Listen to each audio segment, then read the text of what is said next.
आज हम कक्षा सप्तमी के चतुर्थ पाठ हास्य बालक कवि सम्मेलनम का अनुवाद करेंगे, जिसका अर्थ है कि ऐसा सम्मेलन जिसमें कवियों का सम्मेलन जिसमें जो कवि हैं वो सारे बालक हैं और जो वो कविताएं करेंगे वो हास्यपूर्वक होंगी।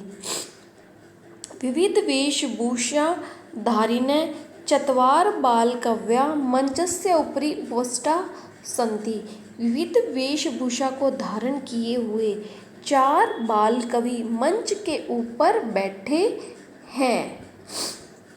अधः श्रोतारा हास्य कविता श्रवणाय उत्सुका सन्ति कोलाहलम च कुर्वन्ति। अधः मतलब नीचे, श्रोतारा सुनने वाले, हास्य कविता श्रवणाय हास्य कविता सुनने के लिए जो श्रोता आए हैं वो उत्सुक हैं, और कोलाहल मतलब शोर, च कुर्वन्ति शोर कर रहे हैं।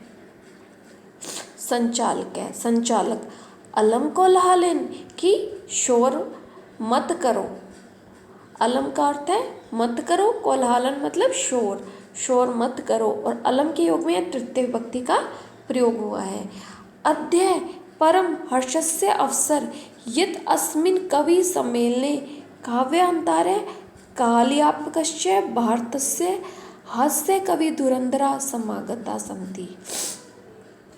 वो कह रहा है कि आज सबसे बड़े हर्ष की बात है कि इस कवि सम्मेलन में काव्यांतर मतलब काव्य को नष्ट करने वाले, और काव्यात्मकस्य की समय व्यतीत करने वाले, व्यर्थ में समय व्यतीत करने वाले भारत के हास्य कवि धुरंधर समागता आए हैं।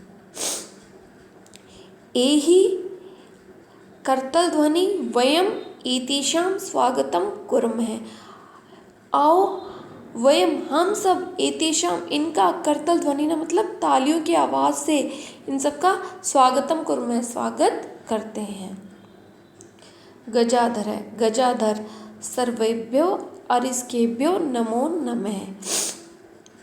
सर्वेभ्यो मतलब सभी, अरसिकेभ्यो मतलब नीरस जनों को, नमो नमः नमस्कार हो। प्रथमम तावत अहम आधुनिकम वैद्यम उद्देश्य स्वकीयम काव्यम श्रावयामि। सबसे पहले मैं आधुनिक वैद्य को उद्देश्य करके स्वकीयम अपने काव्य को श्रावयामि सुनाता हूँ। वैद्यराज नमस्तुभ्यम यमराज सहोदर, यमस्तु हरति प्राणान वैद्य प्राणान धनानि च।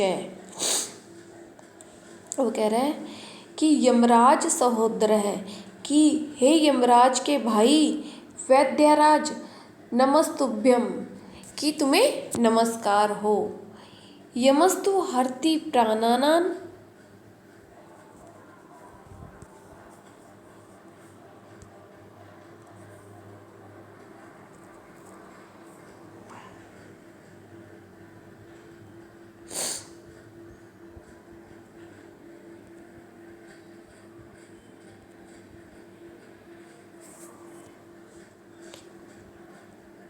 यमस्तु हरति प्राणानान वैद्य प्राणानान धनानि च, कि यमराज तो सिर्फ प्राणों का हरण करता है, किंतु वैद्य जो आधुनिक वैद्य है वो प्राणों के साथ धनानि च धन का भी हरण करता है। इसमें बताया गया है कि हे यमराज के भाई वैद्यराज तुम्हें नमस्कार हो, कि जो यमराज है वो किस कारण करता है, प्राणों का, किंतु जो आधुनिक वैद्य है ना वो प्राणों के साथ धन का भी हरण करता है। सर्वे उच्च हसन्ति सभी जोर जोर से हंसते हैं। कलांतक है, कलांतक, अरे वैद्यस्तु सर्वत्र परंतु नैते मादृशा कुशला जनसंख्या निवारणे, कि वैद्य तो सर्वत्र सभी जगह है, परंतु नैते मादृशा मेरे जैसे कुशल जनसंख्या निवारण में मेरे जैसे कुशल कोई भी नहीं है।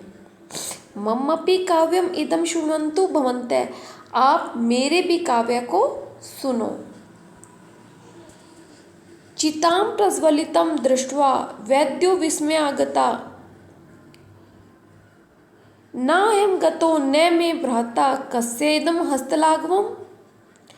कि चिता को प्रज्वलिता जलती हुई दृष्टवा देखकर आधुनिक वैद्य विस्मयागत आश्चर्यचकित हो गया।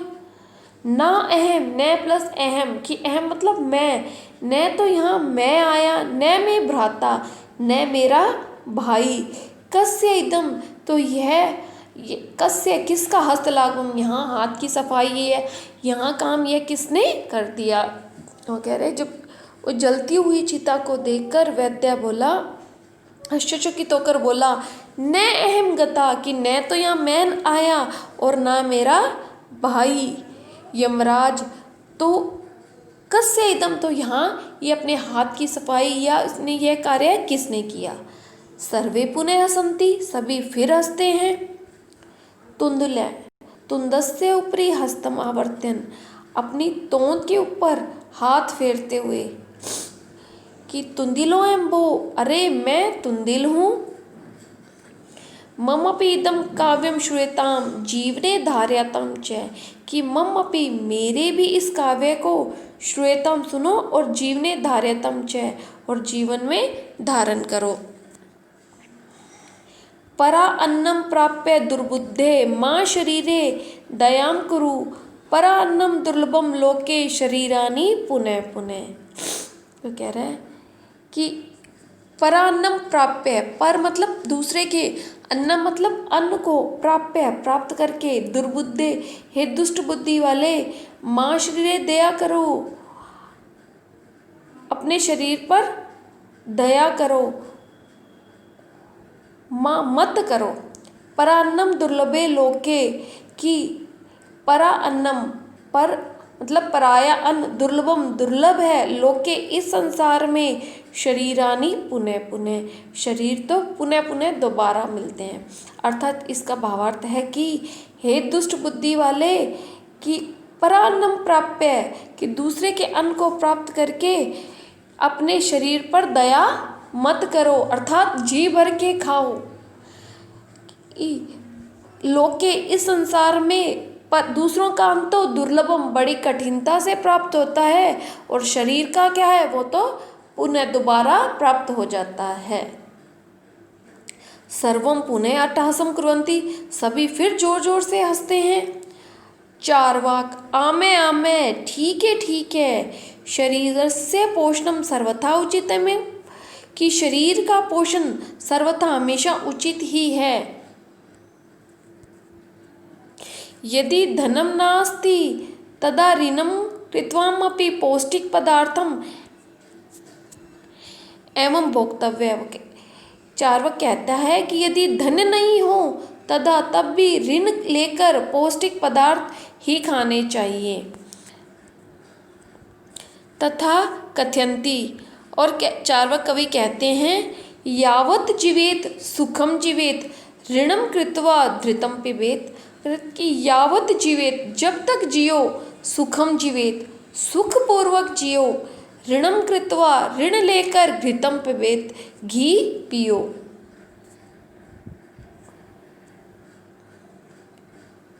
श्रोतारा, सुनने वाले, त्रही ऋणस्य प्रत्यर्पणम कथम, कह रहे कि तब ऋण का प्रत्यर्पण मतलब लौटाएंगे कथम, कैसे, कि जब हम उधार लेके ये काम करेंगे तो उस ऋण को, उस उधार को कथम कैसे चुकाएंगे।